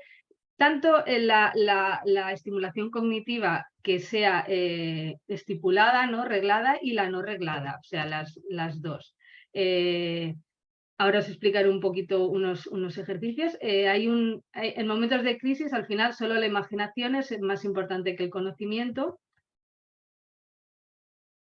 Y siempre es más fructífero o más agradable, ¿no? Aprender jugando, o sea, hacer ejercicios jugando, que sea algo como muy metódico. Entonces, lo que sí que es importante es que la estimulación cognitiva sea algo que sea beneficioso para el paciente. Nunca hay que exigirles ni poner deberes en plan, no, cada día hay que hacer 1 hora y tal y cual, y tienes que hacer no sé cuántas cuentas y no sé cuántas cosas. Al final hay que buscar siempre, intentar que los ejercicios estén adaptados a las capacidades del paciente, porque si es algo que es muy complejo se frustrarán y no querrán hacerlo, y si es algo que es muy sencillo les parecerá muy fácil y dirán que es una chorrada y no querrán hacerlo tampoco. O sea, tienen que ser al final actividades y ejercicios que sean agradables para ellos, que tengan ese gustillo de tener esa competencia de conseguirlo, pero sin que sea algo muy complejo. También es recomendable que esta estimulación cognitiva se realice en un centro especializado, porque esto hace que, aparte de que tienes, como os decía antes, ¿no? unas obligaciones de unos horarios que tienes que cumplir, el hecho de tener que salir de casa, acudir a un centro, que vas a estar allí con personas que les pasa lo mismo que a ti, entonces también tienes un sentimiento de pertenencia a un grupo, que esto también muchos pacientes lo achacan porque dicen, claro, es que mi familiar, por ejemplo, no me entiende porque no sabe lo que a mí me pasa, lo que yo siento, ¿no? Entonces, cuando van a grupos en los que hay otras personas en su misma situación, tienen este sentimiento de decir, bueno, aquí entienden lo que a mí me pasa, ¿no? Y luego también es un poquito lo que os decía, intentar incluir estas actividades también en lo que es en el día a día, ¿no? Hay estimulación cognitiva, por ejemplo, os pongo aquí unos ejemplos, pues ejercicios que están encaminados a lo que es a la atención, ¿no? Como podrían ser pues dos fotos que aparentemente son iguales pero tienen ciertas diferencias, pues encontrar estas diferencias, o series de números que tienen que repetir hacia adelante y después hacia atrás. Y en cuanto a ejercicios de memoria, pues sería el típico memory, ¿no? Que son 2 cartas que son exactamente iguales, serían varias cartas que son dobles, se les da la vuelta, se hace un poco de meneo, ¿no? Como cuando en el dominó, y entonces luego vas cogiendo 2 cartas y a ver si llegas te acuerdas cuáles son las que están que son exactamente iguales. O también otra serie de palabras, pues sería darle una lista de palabras y al cabo de un rato preguntarle a ver de esas palabras cuáles se acuerda, y en caso de que no se acuerde, puedes darle pistas para ver si de esta manera recuerdan. Y luego lo que también es muy importante es seguir haciendo las cosas que hacías y que te gustaban antes. Es decir, si antes jugabas al dominó, leías, hacías barro, macramé, puzzles, ir al cine, todo esto es importante que sigas haciéndolo, aunque yo muchas veces los pacientes me dicen, claro, es que voy al cine y a lo mejor cuando salgo no me acuerdo de la película. Y digo, bueno, pero mientras has estado en el cine te has pasado un buen rato, ¿no? Porque has ido con tus amigos y has estado a gusto, y luego a lo mejor te has ido a merendar, y al final lo que importa es disfrutar de esos momentos y al final enfocarse en los pequeños momentos y no en cosas grandes, ¿no? Entonces, en cuanto a la prevención, esto va un poco más enfocado a fases más avanzadas de la enfermedad, en las que puede aparecer pues, un problema nutricional, incontinencias, caídas, trastornos conductuales, trastornos del sueño. Entonces, ahora vamos a desarrollar uno a uno. En primer lugar, mantener el estado nutricional óptimo. Al final, en las demencias avanzadas, normalmente puede haber alteraciones negativas en el estado nutricional del paciente, sobre todo porque puede haber alteraciones en el olfato y en el gusto, a veces hay déficit de atención, disminuyen la ingesta o rechazan la ingesta, con lo cual esto al final provoca una pérdida de peso. También en muchas ocasiones les cuesta coger los cubiertos para comer, no tienen coordinación o incluso su capacidad para coordinar, ¿no? A la hora de coger los cubiertos. Y luego también en fases ya más avanzadas puede aparecer disfagia. Entonces, es importante como recomendaciones pues, que las comidas se realicen en un entorno agradable, que se realicen en familia, sobre todo sin prisas, esto es muy importante, con una rutina de horarios. En las demencias en general, la rutina es uno de los mayores elementos y de las cosas más importantes que tenemos para que ellos funcionen bien el mayor tiempo posible, y elaborar menús saludables y variados. Entonces, es importante valorar en fases avanzadas el estreñimiento, la disfagia, como os decía antes, la falta de apetito o incluso a veces demasiado apetito, porque como comentaba Carmen, en enfermedades como demencia frontotemporal, hay muchas veces que tienen compulsión a la hora de comer, y sobre todo dulces. Incluso hay veces que hay que poner llave a la nevera para que no la abran. Y luego valorar también las complicaciones que pueden estar añadidas a esto, como puede ser la diabetes. Entonces, en fases iniciales se puede recomendar el uso de suplementos dietéticos como el Subenite, y en casos más avanzados de la enfermedad, pues suplementos como agua gelificada o alimentos texturizados, sobre todo cuando tienen el problema que comentábamos de disfagia, ¿no?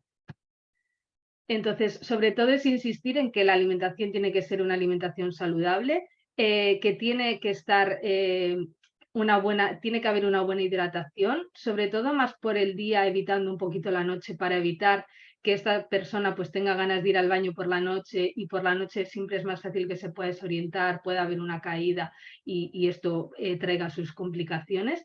Llevar una dieta saludable al final está compuesta de legumbres, carnes, pescados y sobre todo alimentos que, en el caso de las demencias, que contengan vitamina D y folatos.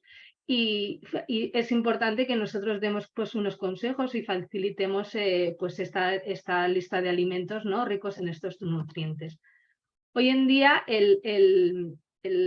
nos basamos en lo que se llama el plato saludable de Harvard, que al final lo que hace es que potencia y da prioridad al consumo de vegetales y frutas, y de proteína saludable, como ya os he dicho, que serían las legumbres, las carnes, los pescados, los mariscos, los huevos. y de granos que sean integrales, que siempre son mejores porque no realizan picos glucémicos. También es importante beber al día más o menos entre 6 y 8 vasos de agua, y que el aceite que utilicemos para alimentarlos sea pues aceite de oliva. Los frutos secos también son un aporte de grasas bueno. En cuanto a en el caso de las demencias, recomendamos verduras de hoja verde, porque estos tienen ácido fólico, vitamina B6, B12 y ácido fólico, que al final son beneficiosos para la memoria y el cerebro. Los huevos también por lo mismo y porque tienen grandes cantidades de colina, y las nueces también porque ayudan con antioxidantes, minerales y vitaminas. Lo único que las nueces y frutos secos hay que tener cuidado en pacientes que tengan disfagia, ¿vale? Para evitar que se puedan atragantar. En cuanto a la incontinencia urinaria, como recomendaciones, pues un poquito lo que he comentado hace un momento, que es importante que beber agua, pero de manera adecuada y sobre todo evitando a partir de cierta hora de la tarde un consumo excesivo. Es importante estar físico activamente, evitar la obesidad, no fumar, evitar el estreñimiento, facilitar siempre el acceso al aseo. Y lo que os comentaba un poquito por la noche, pues vigilar el tema de desde la habitación al baño, pues la distancia que hay, si hay algún obstáculo, alguna cosa que pueda provocar una lesión. Entonces, lo importante también es educar a la familia, que hay veces, si se producen cambios conductuales muy bruscos en un paciente con demencia, es decir, que de un día a otro hay un cambio conductual muy importante, o un estado de ánimo muy bajo, o que está como chafado, podría esto ser causado por una infección de orina, que en estos pacientes siempre a veces es silente o a veces tarda más tiempo en dar la cara. Entonces es importante acudir a atención primaria para descartar este tema. En cuanto a los trastornos del sueño, al final, a lo largo de la vida, la estructura del sueño se modifica, y en la gente mayor pues siempre suele haber alteraciones, ¿no? Que pueden tienen tendencia pues a lo mejor a irse más pronto a la cama, durante el día, sobre todo si no hacen actividad física, que era lo que comentábamos antes, pues tienden a hacer siestillas cortas, que están ahí delante de la tele y se quedan dormidos. Muchas veces también se quedan más en la cama por la mañana, les están un poco remolones a la hora de levantarse, y disminuye también el sueño profundo. El insomnio al final es el síntoma más frecuente y puede existir realmente cualquiera de las etapas del Alzheimer, por ejemplo. Entonces, como recomendaciones, hay unas pautas un poquito de higiene del sueño, que sería pues establecer unos horarios para irse a dormir y levantarse, aunque no tengas una obligación de ir a un sitio, siempre es importante que lleven una vida rutinaria, que unos horarios tanto para dormir como para comer, ¿vale? Entonces es importante que la habitación en la que duerman sea una habitación que no tenga estímulos externos, es decir, no haya ruido, no haya luz, que esté a una temperatura correcta, no utilizar los móviles, aunque esto es un poco complicado hoy en día, los móviles o televisión unas horas antes de irse a dormir, para evitar esta sobreestimulación, no consumir alimentos ni bebidas estimulantes un par de horas antes de irse a dormir. Tanto el alcohol como el tabaco es uno de los excitantes que también se descarta. No realizar ejercicio justo en las 2 horas previas antes de irse a dormir, ni actividad intelectual muy estimulante. Y lo que os he comentado antes, cuidado con los líquidos, sobre todo por la tarde. En caso de que se puede hacer un poco una rutina como de tranquilidad, ¿no? Antes de irse a la cama, pues por ejemplo, pegarse una ducha de agua caliente, estar escuchando música tranquila o leer un libro. Son una de las cosas que se pueden realizar. En cuanto a los trastornos conductuales, estos trastornos de conducta aparecen sobre todo en fases más avanzadas de la enfermedad, pero sí que es verdad que en las fases iniciales sí que puede haber un poquito de, a veces agresividad no es bien, sino que puede ser un poco como las personas están como enfadadas un poco con lo que les está pasando, ¿no? Y a veces pues es importante, sobre todo ante la agresividad, nunca hay que discutir, siempre hay que intentar redirigir hacia otro tema. O sea, si están, porque a veces entran en bucle y solamente están con lo mismo todo el rato, sobre todo es no llevarles la contraria, no confrontar con ellos porque no sirve de nada y lo único que va a hacer es que ellos todavía se pongan más agitados y tú te enfades más y al final eso no va a ningún sitio. Entonces siempre es intentar redirigir hacia otro tema, cambiar de tema completamente. Luego también es importante lo que decíamos antes, adaptar las tareas y las actividades a las capacidades de la persona para evitar la frustración, porque al final si nosotros nos hacen hacer actividades que no somos capaces, pues lógicamente nos enfadamos y nos frustramos, pues ellos todavía más. También es importante evitar ambientes que sean muy ruidosos o con muchos estímulos, porque esto también puede hacer que se colapsen un poco y entonces también esto aumenta la agresividad. Siempre hablar en un tono suave y tranquilizador, nunca realizar aspavientos. Y el tema de la actividad física durante el día es muy importante para lo que os he dicho. O sea, la actividad física diaria es algo primordial. En cuanto a la desorientación, confusión, delirios o alucinaciones que pueden aparecer tanto en el Alzheimer, pero también en demencia frontotemporal o cuerpos de Lewy, pues es importante lo que os he dicho antes, llevar una rutina de horarios, hablar con frases sencillas y concretas. Para el tema de las alucinaciones, por ejemplo, es importante que la iluminación sea correcta y que las estancias pues tengan, evite sombras, ¿no? Porque a veces ellos lo pueden confundir con que hay personas o hay cosas. En caso de que tengan alucinaciones, es importante que los espejos estén tapados porque muchas veces se ven a ellos mismos y no se reconocen y piensan que hay otra persona ahí. Entonces, taparlas con algún tipo de... Se puede tapar con un paisaje, sobre todo, que no tenga animales porque si no, o personas, porque si no también pueden pensar que les están hablando estas figuras, ¿vale? Siempre es mejor que sea un paisaje. Es importante que, por ejemplo, gafas, audífonos y dentadura postiza sean correctas y estén adaptadas a ellos, porque hay veces que a lo mejor no ven bien porque las gafas ya se han quedado un poco antiguas. Este tipo de cosas es importante tenerlos en cuenta y evitar sobre todo pues programas de televisión violentos o con mucho movimiento o con muchos gritos, ¿vale? Y optimizar el sueño y el descanso nocturno. También es el síndrome del ocaso, que es el Sodowin. Esto es importante evitar salir a la calle justo a las horas que se va a hacer de noche. Es decir, que la persona esté en la calle cuando es de día, pero se está haciendo de noche, entonces ahí también puede entrar en confusión. Entonces siempre es mejor salir por la mañana o por la tarde, pero antes de que se haga de noche. Esto sobre todo es más para el invierno, ahora tenemos muchas horas de luz, entonces no hay tanto problema, pero en invierno que a las 5 de la tarde ya casi es de noche, pues es mejor salir por la mañana.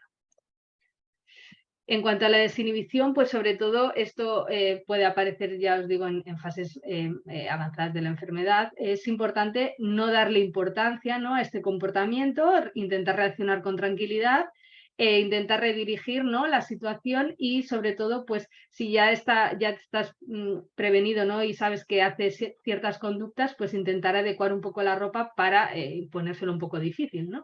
Entonces evitar pues ropa que lleve cremalleras o botones, a lo mejor tipo de ropa pues que sea más difícil como de podérselo quitar, ¿no? El seguimiento constante y el vagabundeo también es una de las actividades que a veces aparecen, ¿no?, en las fases avanzadas y sobre todo pues al final lo importante es intentar hablar en un tono calmado, realizar actividad física para que se canse un poco y deje de hacer esto, ¿no? Darle a lo mejor actividades domésticas que son sencillas pero muy automáticas, y entonces se ponen a hacerlas y también evitas el vagabundeo.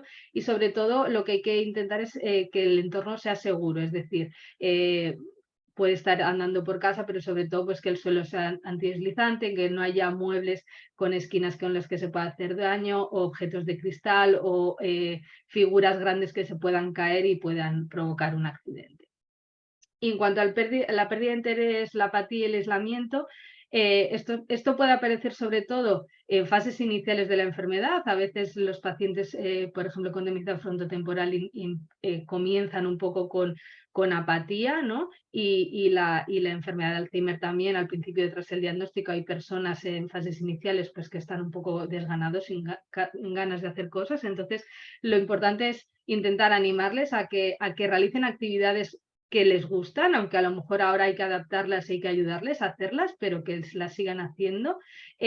Podemos dividir esa tarea en mini tareas para poder hacerlas o hacer una especie de instrucciones para decir tengo que hacer este paso, luego este otro, e involucrarlos también en las decisiones cotidianas, pues decir, ¿qué vamos a comer hoy? Vale, pues vamos a comer, ¿qué te apetece comer esto? Vale, pues vamos a comprar, vamos a la compra juntos y así decidimos qué queremos comer, y sobre todo que haya actividad social y un ambiente que sea estimulante para ellos, que no les frustre. En cuanto a la prevención de caídas, en personas mayores de 80 años el riesgo de caídas es muy alto y realmente hay muchas personas que se caen al cabo del año. Entonces es importante realizar una prevención y para ello también es importante el ejercicio. Como veis, el ejercicio es una de las cosas muy importantes para prevenir muchas de las complicaciones. Sobre todo es importante pues eso, identificar los factores de riesgo, evaluar el domicilio y modificar el entorno si hace falta, es decir, lo que os decía antes, tema de obstáculos que haya en los pasillos, alfombras, objetos peligrosos. Es muy importante también que el calzado sea adecuado, es decir, por ejemplo, en casa está totalmente desaconsejado la utilización de zapatillas tipo chancleta, siempre utilizar zapatillas cerradas para evitar que puedan salirse. En caso de que la persona vaya un poquito inestable, pues sería interesante valorar la utilización de andadores o bastones, ¿vale? Y también valorar bien los pies, si hay alguna herida, alguna cosa que pueda producir dolor, e intentar curar esto para evitar pues que pueda haber estas caídas. También es verdad que existe en mucha gente mayor el síndrome del temor a caerse, no porque se hayan caído, sino por el miedo a que saben que si uno se cae puede haber muchas consecuencias y entonces tienden un poquito a quedarse en casa y a no querer salir a la calle. Esto también hay que animarles y ponerles las facilidades para que puedan salir con total seguridad. En cuanto a la prevención de las heridas en la demencia, sobre todo las heridas pueden estar un poco más provocadas en fases más avanzadas y sobre todo en pacientes que están encamados o que tienen una movilidad reducida. Es importante la hidratación y la nutrición adecuada, porque el tener una nutrición adecuada hará que también a la hora de poderse aparecer una herida, esta se pueda curar más fácil y es mucho menos peligroso, ¿no? La incontinencia urinaria y fecal también es otro de los riesgos, ¿no? Los roces o los golpes, y también a veces la disminución del grado de conciencia derivado de la utilización de psicofármacos. Ojo con los psicofármacos, que sí que es verdad que hay en ocasiones que son necesarios porque no hay manera de conducir según qué trastornos de conducta, pero hay que intentar utilizarlo lo menos posible. Entonces, como prevención es importante llevar una buena hidratación, tanto de beber líquidos como hidratación de la piel con productos adecuados para la piel de cada persona. Es importante el uso en personas que a lo mejor están con movilidad reducida, uso de colchones, cojines o sillones para evitar zonas de presión. Utilizar también, si es necesario, taloneras y apósitos y vendajes para evitar zonas de presión, sobre todo en personas, ya os digo, que están encamadas. Y también lo que os comentaba, vestimenta y calzado adecuado. Y es en las personas que están encamadas realizar movilizaciones periódicas para evitar pues estas zonas de presión que pueden aparecer cuando están encamados. En cuanto a los cuidados psicosociales, es muy importante siempre fomentar la actividad social, que realicen actividades que les gusten y que sean adecuadas a ellos. Es lo que os comentaba antes, un poquito dependiendo de sus gustos y preferencias. Sí que es verdad que a veces hay que adaptar estas actividades y a lo mejor hay que reducir el número de personas que acuden a estas actividades, porque sí que es verdad que en las demencias a veces los pacientes, cuando hay una multitud grande, se agobian y no quieren hacerla, entonces es mejor hacer las actividades siempre en grupos reducidos, pero siempre hay que evitar la soledad y el sedentarismo, y como os comentaba antes, los talleres de memoria son un lugar en el que socializan y en el que ellos se sienten muy integrados, aunque hay veces que al principio les cuesta un poco ir y no quieren luego, realmente no quieren que haya vacaciones. Entonces, esto es importante. Si hay posibilidad de ir a un centro, siempre es más recomendable que hacer la estimulación cognitiva en casa. Y luego también valorar acudir a asociaciones de pacientes y familiares, como en este caso CEAFA, ¿no? Que tiene varias asociaciones a nivel de España, que son, en estos lugares siempre hay talleres, siempre hay a veces excursiones, actividades culturales, y siempre, además también tanto para el paciente como el cuidador pueden ayudarte a poder gestionar mejor la enfermedad. Y a nivel ya para finalizar del cuidador, es importante que el cuidador principal, ¿no? Porque al final las personas con demencia suelen tener varios cuidadores, pero el cuidador principal, que al final casi siempre recae en un familiar cercano, que normalmente es conviviente, al final esta persona tiene que cuidarse ella para poder cuidar a los demás, y tiene que llevar como con ello también unos hábitos de vida saludables, comer bien, llevar una vida activa, dormir las horas necesarias, también hacer su vida social y tener sus actividades de descarga y sus espacios para él poder hacer las cosas que le gustan.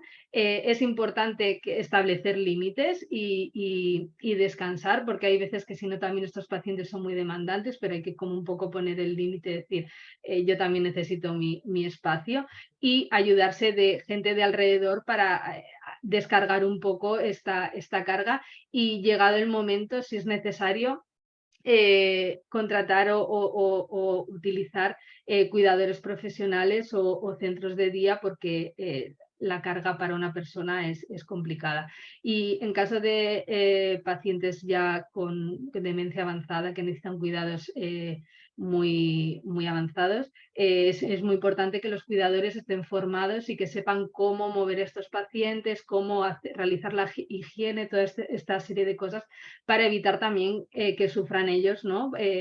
A la hora de movilizarse y todo esto. Entonces también es importante mirar los recursos sociales que hay en la comunidad, ¿no? Al final, depende de donde vivas, existen unos recursos u otros, y igualmente, como he comentado antes, pues las asociaciones de pacientes y familiares también pueden ayudarte, porque muchas veces hay grupos de ayuda mutua, también en estos sitios llevan muchos años tratando estas enfermedades, y entonces pueden ayudarte a un poco cómo llevarlo. Y ya está, muchas gracias a todos. Bueno, muchísimas gracias, Guada. Nos hemos ceñido al horario de manera espectacular. Tenemos unos 10-15 minutos para hacer preguntas, que ya ha habido alguna, y además es que, oye, interesante a más no poder, porque las personas que estaban desde el principio se han mantenido hasta el final, así es que ha interesado muchísimo, y yo creo que habéis estado fantásticas las dos. Os voy lanzando, Carmen, estás por ahí, sí, ya te veo, os voy lanzando alguna pregunta que ha surgido en el chat y en las preguntas, ¿vale? Carmen, nos preguntaban ya desde el principio sobre si en la universidad utilizáis la regla de 1 año en las demencias de cuerpos de Lewy, en las demencias de enfermedad de Parkinson, demencia que comienza 1 año después de la enfermedad de Parkinson, y demencia de cuerpos de Lewy, demencia que ocurre antes o al mismo tiempo del parkinsonismo o dentro del primer año del inicio de los síntomas motores. Vale. Pues se nos ha preguntado. A ver si más o menos te contestan lo que preguntan. Demencia por cuerpos de Lewy, tipificamos 2 demencias. La que es exclusiva por cuerpos de Lewy, que aparece con afectación cognitiva, habitualmente afectación de pérdida de memoria, y 2, la demencia secundaria, enfermedad de Parkinson, que va a cursar con una demencia que tiene una sintomatología parecida a la de cuerpos de Lewy, pero que el inicio es una afectación motora. Está ya tan estudiado el Parkinson, va tan de la mano con las demencias, para que os hagáis una idea, por ejemplo, en Valdecilla, la consulta de deterioro cognitivo y la consulta de Parkinson están juntas. Quienes las pusieron en marcha, los neurólogos, se llevan tan bien que prácticamente hablan el mismo idioma, al punto de que ya son tan prevalentes la demencia en sí y el Parkinson en sí, que ya hay congresos internacionales de Congreso Internacional de Demencias y Enfermedad de Parkinson. Con lo cual, siempre que llega un paciente con una patología parkinsoniana, aparte de hacer todo el descarte, porque no siempre es enfermedad de Parkinson, no siempre hay una afectación de las neuronas dopaminérgicas, puede haber otros trastornos extrapiramidales, siempre se va a hacer un descarte para tratar de saber si va a evolucionar o no a una demencia por cuerpos de Lewy. Y siempre que aparece un cuerpos de Lewy, sabemos que en algún momento va a haber una afectación motora, con lo cual se trabaja a la par, ya sea dentro del periodo de un año, que es la ventana que se suele utilizar, aunque ahora mismo tenemos ya ventanas de 1 a 3 años, y siempre que acuden a consulta, tanto esa persona que ya tiene tipificada un cuerpos de Lewy como tal, o esa persona que ya tiene tipificada un Parkinson, siempre se hace una valoración tanto de la función cognitiva como de la función motora, porque sabemos que en torno al 20-25% de las personas que tienen una enfermedad de Parkinson van a hacer un deterioro cognitivo, y en torno a un 30-35% de los que tienen un cuerpo de Lewy, es decir, una demencia por cuerpos de Lewy, van a hacer una alteración parkinsoniana. Si nosotros tratamos bien el Parkinson, va a mejorar fenomenal toda la alteración del movimiento, pues toda la afectación parkinsoniana, no tanto la función cognitiva. Con lo cual ya explicamos dentro de las facultades, y ya lo ven en neuro, que siempre que tengamos o lo uno o lo otro, la valoración va a ser mixta. Siempre, porque en algún momento la una va a saltar a la otra. No sé si he contestado a la persona que lo pregunta. Sí, bueno, espero que sí. No sé, a ver si nos ponen algo.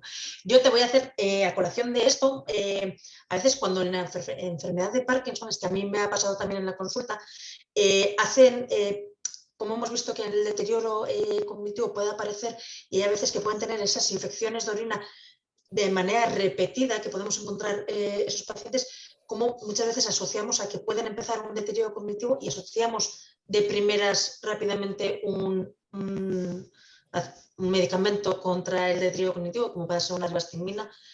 ¿Veis casos, o sea, conoces casos en que esos deterioros cognitivos puedan estar por infecciones de orina repetidas a lo largo del tiempo en pacientes con facilidad y con medicación, ¿no?, de esa urológica, que también puede hacer que tenga ese deterioro cognitivo precedido por un tratamiento urológico? Aquí depende de la especialidad que tenga el neurólogo. Si es un neurólogo de los de, voy a ser un poco bruta, ¿vale?, de matar moscas a cañonazos, donde automáticamente me aparece una infección de orina y probablemente sea un deterioro cognitivo, los estudios que hay hoy relacionando infecciones de orina recurrentes, especialmente en mujeres, no solo en Parkinson, en cantidad de situaciones que recurrentemente todos sabemos los que trabajamos en geriatría, yo soy de geriatría, especialmente cuando aparece una infección de orina, lo primero que hacemos en una persona mayor es descartar cuando aparece una alucinación, especialmente visual o auditiva, no estamos pensando en psiquiatría, sino que automáticamente va a ser una ITU, y nos acertamos en el 90% de las ocasiones. Muchas veces los estudios tratan de relacionar esa infección de orina, que en las personas mayores la ITU casi siempre cursa con una alteración alucinatoria o visual o desorientación de una persona que previamente no tenía patología, y está relacionado con que ese cerebro tiene mayor predisposición a tener no tanto deterioro cognitivo, sino patología psiquiátrica. Pero los estudios no son concluyentes. Entonces hay neurólogos que dicen, mira, como va a empezar y tiene infección de orina recurrente y ante la duda yo le largo la rivastigmina por lo que pueda pasar, porque tampoco es que le vaya a hacer mal, y los efectos secundarios como mucho pues malestar estomacal y poco más, y algo hará. Versus aquellos otros neurólogos que dicen no tiene ningún sentido, porque lo que tienes que hacer es tratar bien la sintomatología y no meter más pelotas en las que tenemos a la hora de hacer malabares. Con lo cual, en ese sentido, no hay ningún estudio concluyente hoy que nos lo relacione, no tanto con deterioro cognitivo, como digo, sino con esa afectación mental, y no solamente en infecciones urinarias repetitivas, sino en estreñimiento crónico. Recordemos que estreñimiento crónico y fecalomas, por eso es tan importante prevenirlos, también muchas veces cursan con desorientación, confusión y alucinaciones. Que es menos famoso, ¿no? Parece que nos centramos tanto en la infección de orina y se nos olvida esta parte. Fantástico. Luego nos pregunta Lorena sobre el efecto del ocaso, el síndrome del ocaso, el efecto Sondawi. Se afectaría un poquito, yo creo que va de la mano a Guadalupe cuando has hablado sobre pues, estas desorientaciones, estas alteraciones conductuales, a ver si este efecto, ¿no?, que a veces este síndrome del ocaso pues, no lo conocemos o no es tan famoso, afecta a la desorientación general durante todo el día. O sea, cuando aparece este síndrome del ocaso, nos afecta ya a que todo el día lo pase mal. Entiendo que va por ahí la pregunta. Bueno, al final no te sé responder si afecta todo el día, pero que sí que es verdad que cuando están en la calle o sea, también pensar que esto ya estoy hablando de personas que están con una demencia en fase avanzada. En fase inicial normalmente esto no sucede. Pero sí que es verdad que, claro, al final la percepción de las cosas de día o de noche es diferente, y entonces el hecho de también, también influyen aquí los ritmos circadianos, y ahora con todo este tema de los horarios, que también se hace de noche a una hora en vez de a otra, todo esto también influye. Siempre son cosas a intentar evitar. Al final estos cerebros están dañados y la desorientación no es, no, justamente de 5 a 6 es cuando está desorientado, no, pues puede ser que seguramente le pueda afectar a todo el día, ¿no? Entonces siempre es Apuesto cosas que, a evitar, ¿no? Al final. apuesto que se refería más a si a la noche, este efecto a la noche conlleva a esa desorientación a la noche y ese trastorno, supongo, también nocturno. Claro, no, esto sí, claro. Claro, esta desorientación es tarde-noche, entonces al final, si aparece por la tarde, pues lógicamente la desorientación no se le va en 2 minutos, y esto puede provocar que, por ejemplo, pues por la noche pues también le cueste más dormir, esté más desorientado a la hora de irse a la cama y todo esto. Carmen, tú como experta en los últimos generaciones, ¿ves avances del sistema en ese sentido? El síndrome del ocaso, el Sandown, que nos da mucho pánico. Yo cuando trabajaba en residencias de mayores, en el área de psicogeriatría, ya sabemos que en cuanto se ponía el sol iba a haber fiesta. Y los cuidadores también lo saben. Entonces, el síndrome del ocaso o el síndrome del Sandown, no tenemos ni idea de por qué se produce, está muy relacionado con el ritmo circadiano y casi siempre suele ser a una hora, hacen un clic. De hecho, ahora no me acuerdo cómo se dice en inglés, pero es el turnover, es decir, hacen como apagar un interruptor y de pronto la persona, sobre todo hay desorientación, que suele estar, confusión y sobre todo mucha agitación. Hay mucha agitación, no me quiero ir a dormir, no quiero cenar, no quiero, y es muchísima alteración hasta que uno se tranquiliza. Ahí es donde hay un estudio reciente, no tan reciente, sobre el abuso del haloperidol. Entonces, el haloperidol, que no le voy a tocar porque es un tema donde en muchas residencias, y yo trabajo siempre en residencias, se lleva, y en algunas plantas de neuro se llevan los bolsillos, el haloperidol es precisamente para el Sandown, para tratar esas alteraciones y esa agitación que suele ser muchos problemas. El Sandown suele aparecer fundamentalmente en torno, estoy tirando de memoria, me equivoco, un 20-30% de enfermedades de Alzheimer y otro tipo de demencias, fases moderadas avanzadas que en un momento desaparecen, tiene algo que ver con el ritmo circadiano pero no se sabe, y también aparece en otro tipo de patología mental, que es en la depresión mayor, que es secundaria a cambios estacionales. Ya sabéis que la depresión mayor puede ser endógena, estoy mal todo el día y por la noche, y eso es endógena, y exógena, que depende de factores externos, y uno de ellos es la luz del sol, por eso hay tanta depresión en zonas donde no hay sol. Y estas personas también que son muy de tipo estacional, pues estamos más tristones también cuando aparece y disminuye las horas de sol, se cree que es con el ritmo circadiano. El problema que tenemos con el Sandown, eso, que es una fiesta y una jarana, o sea, es así, tú además ya lo tienes identificado en la universidad. Y hablas con cualquier planta, y hablas con cualquier cuidador o cuidadora, y es la fiesta asegurada, el abuso de los neurolépticos y del haloperidol, que se termina pasando, y que la manera de tratar de remediarlo es mantener rutinas, y de hecho uno de los trucos que a veces se utiliza es bajar las persianas para acelerar el proceso de es de noche y pongo luz artificial, pero aún así tampoco, porque es como es un ritmo biológico interno y da mucho trabajo. Hasta que se pasa. 9:30 en mi planta de neurología, pues eso es lo que te estoy contando. Entonces yo en la residencia me acuerdo eso, que aquí en Cantabria, que tampoco tenemos mucho sol, pues imagínate cuando empieza a anochecer, y entonces tenemos fiesta ya a la hora de la cena, a las 7:30, no en todos los pacientes, como digo, pero sí. A ver, Carmen, nos preguntan una José Gigante, que a veces habéis considerado algún estudio sobre el té matcha, té verde matcha, que se utiliza en las residencias de Japón, o las grasas poliinsaturadas como leche de coco, cacahuetes, utilizadas en Suiza.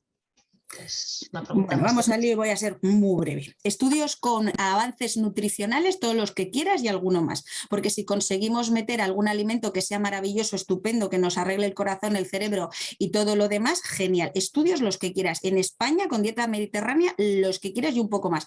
Aquí en Valdecilla, concretamente, hay 2 estudios muy potentes de cohortes, uno concretamente en personas de mediana edad, pero cohortes potentes, hacen análisis hasta de heces, porque aquí en Valdecilla han dado pasta en el gobierno, y hacen de heces y están incluyendo estudio nutricional con lo que es dieta mediterránea y otro gran estudio de corte con personas mayores.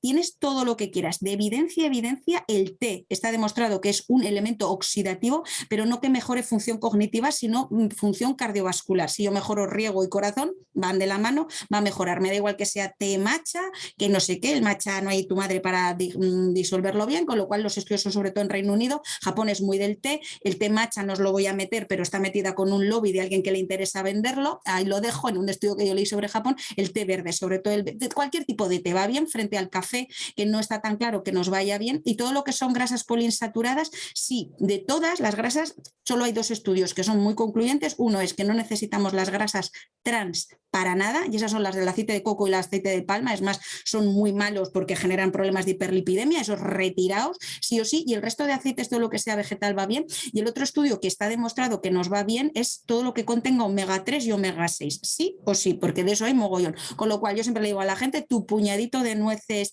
o de almendras todos los días, mejor que la leche enriquecida, que eso no está muy claro, te va a ir bien para bajar las cifras de colesterol, que generan sus problemas con el colesterol, que no tenemos tan claro lo que va a hacer. Todo lo demás, lo que quieras. El último estudio que hay en Suiza, aparte de Suiza porque les ha dado por ahí, tienen un estudio muy bonito. No es tan concluyente el estudio, pero a mí me da mucha alegría y mucha esperanza, porque tampoco es que diga lo contrario, es con chocolate negro. El chocolate negro tiene un elemento que a mí me da una alegría, soy chocolatera. El chocolate negro tiene un estudio muy potente porque además del manganeso es neuroprotector y es cardioprotector. El negro, cuanto más puro, mejor, por un elemento que tiene. Y en este caso los estudios con alimentación solamente te van a decir una cosa, y aquí ya acabo. Como enfermera, que Guada probablemente esté de acuerdo conmigo, es todo lo que sea comer bien, todo lo que sea comer bien, variado, equilibrado, hacer un poco de vida sana, le va a ir bien a tu cerebro y le va a ir bien a tu corazón. Es decir, todo lo que sea salud para tu cerebro y tu corazón va a mejorar cualquier proceso patológico que tengas en la vida. Lo único que ya acabo. No es el alcohol. Todos los estudios que hay, por mucho que nos digan la copita de vino y no sé qué, no. Ahora bien, la alegría de vivir también lo tenemos que poner encima de la mesa. No sé si me estáis siguiendo. Tengo una persona que está mayor con tal igual, pues tampoco nos vamos aquí a morir y no le voy a quitar el vino cuando lo tomo toda la vida. O sea, un poco de sentido. No sé si respondí. Vale, y meto la última pregunta, que son y59, ha entrado en tiempo la última pregunta, y la meto, es a ver si conocéis estudios sobre ejercicio físico asociado a la estimulación cognitiva. Supongo que de la mano, que vayan juntos. Todos los que quieras y alguno más. Sí, claro, entiendo es que que hoy en día ya sabemos que el ejercicio físico es la primera base y lo segundo es que hoy ya son sí o sí todo terapia multicomponente, y la terapia multicomponente es actividad física, los mal llamados talleres de memoria, que son talleres de estimulación cognitiva, y la arteterapia. Muy bien. Y meto yo una última a nivel personal, esto que quiero yo también trabajarlo y creo que es importante que lo trabajemos, es cuando hemos hablado del tema de los cuidadores, la importancia de los cuidadores, es el duelo de los cuidadores, cómo trabajar el duelo de los cuidadores a ingresar a su familiar en una residencia. Carmen, y tú como experta en residencias. Se la paso a Guada. Porque Guada la ve todos los días en consulta cuando te preguntan en qué momento llega el ingreso. Bueno, yo siempre les digo que, claro, como yo les veo como desde el principio, ¿no? Desde la fase inicial hasta que va empeorando, ¿no? Siempre les digo que al final ellos verán el momento. O sea, al final llega un momento que, o sea, yo siempre intento quitarle el estigma, ¿no? Que tiene el hecho de ingresar en una residencia. Hay veces que es inevitable y que por el tipo de vida que llevamos y por el tipo de paciente. Luego también es que todo depende, ¿no? Hay pacientes que son muy manejables, ¿no? Y que en casa, pues a lo mejor lo pueden manejar, a lo mejor con una ayuda externa. Primero a veces es el hecho de una ayuda externa. O sea, yo empiezo un poco por ahí, ¿no? Empezar un poco a intentar, bueno, a lo mejor tendríais que mirar un poquito de ayuda para que tú también puedas hacer, sobre todo esto, cuando el cuidador es la pareja, ¿no? Sobre todo suele haber más problema, ¿no? A la que ya entran con un cuidador en casa que unas horas, pues ya van viendo, ¿no? Pues que necesitan, que a lo mejor ellos solos no lo pueden gestionar, sobre todo cuando claudican más al final, y cuando al final lo ven clarísimo es cuando hay mucho trastorno de conducta y es muy difícil de gestionar en casa, ¿no? Porque hay veces que es muy complicado. Y al final, mira, hubo un día me dejó loca esta reflexión de una señora que lo tengo como súper grabado, ¿no? El paciente era un señor joven, tenía 50 y pico de años así, y la mujer pues tenían un nivel adquisitivo bueno y entonces podían tener cuidadores en casa, ¿vale? Pero ella seguía trabajando y tenían un hijo joven, un hijo pequeño en casa, y entonces el tema de la residencia ella no, pues no lo veía, ¿no? Pues yo pongo todos los recursos en casa, no sé qué tal y cual. El señor tenía mucho trastorno de conducta, se escapaba del centro, bueno, además como el señor más o menos daba un poquito el pego, pues al final la estaba liando todo el día, era muy difícil de gestionar, no sé qué, y entonces al final la mujer un día me llamó y me dice, mira, Guada, es que me he dado cuenta que creo, o sea, que yo ahora mismo no lo puedo cuidar en casa. Y yo realmente estaba siendo egoísta. O sea, porque creo que va a estar mejor cuidado en una residencia y no lo estaba llevando a una residencia por el estigma que tienen las residencias, ¿no? Y porque van a pensar que yo como que lo estoy aparcando allí y, o sea, en realidad no lo estoy haciendo por no sentirme yo mal. No porque en realidad yo crea que no le van a cuidar bien, ¿no? Y dices, joder, ¿no? O sea, para que llegues a esta conclusión, ¿no? Y la verdad es que me dejó como es verdad, ¿no? Hay veces, pues eso, que tenemos todavía un poco, sí que es verdad que hay centros que no son buenos, pues como todo, ¿no? Hay hospitales que son buenos y otros que no, hay profesionales que son buenos y otros que no. Pero en general hay que darse cuenta que estas enfermedades llegan a un momento que en casa es muy difícil de manejarlo y que económicamente, incluso aunque tengas mucho dinero y puedas tener en tu casa 24 horas, cuidadores y tal, al final hay veces que los pacientes llegan a un punto que no es posible tenerlos en casa, ¿no? Entonces, bueno, es un poquito ir haciendo, como al final son familias que vas viendo mucho y tal, pues es un poquito a poco. Yo siempre les estoy diciendo, bueno, irlo pensando y tal, ¿no? O sea, claro, no es algo que sea de hoy para mañana, ¿no? Pero al final ellos lo acaban viendo. Pero claro, cada uno también necesita su proceso y también depende también de experiencias previas que hayan tenido también. Claro, por supuesto, fenomenal. Yo creo que es un temazo, no sé qué opináis, pero lo dejamos ahí para otro webinar. A ver si lo trabajamos con la SED, que sería algo yo creo que muy interesante a trabajar y necesario para todos, que nos puede ayudar en el día a día. Yo creo que al final lo importante de esto, yo creo que es hacer un buen documento de voluntades anticipadas y a veces a lo mejor no es necesario llegar a eso. Ya. Ahí lo sí, dejo. totalmente de acuerdo contigo de que lo vemos, ¿no? Yo creo que lo vemos en el día a día y que muchas veces es por el propio estigma de la persona y por ese sentimiento de abandono a tu familiar que tienes si no lo cuidas tú, ¿no? Y yo creo que por eso yo lo llamo duelo, ¿no? De pérdida de ese abandono que no es abandono, sino que luego se dan cuenta que están muy bien cuidados, que ellos están mejor, ellos como cuidadores también, y creo que es muy importante trabajarlo. Así es que nada, lo dejamos aquí, creo que ha estado fantástico, hemos mantenido la atención esta hora y media que a mí me parece maravilloso, así es que muchísimas gracias a las dos, sois fantásticas y es un placer trabajar a vuestro lado. Muchas gracias a todos los que nos habéis seguido, deciros que tenemos 3 webinars más en Sedene, que los iremos colgando en las redes sociales, mandaremos mailing a todas las socias y a todos los socios, iréis sabiendo de ellos, de los diferentes grupos de estudio que también lo están haciendo fantásticamente. Así es que muchísimas gracias a todas y nos vemos. Hasta Gracias luego. a ti. Hasta luego. Chao.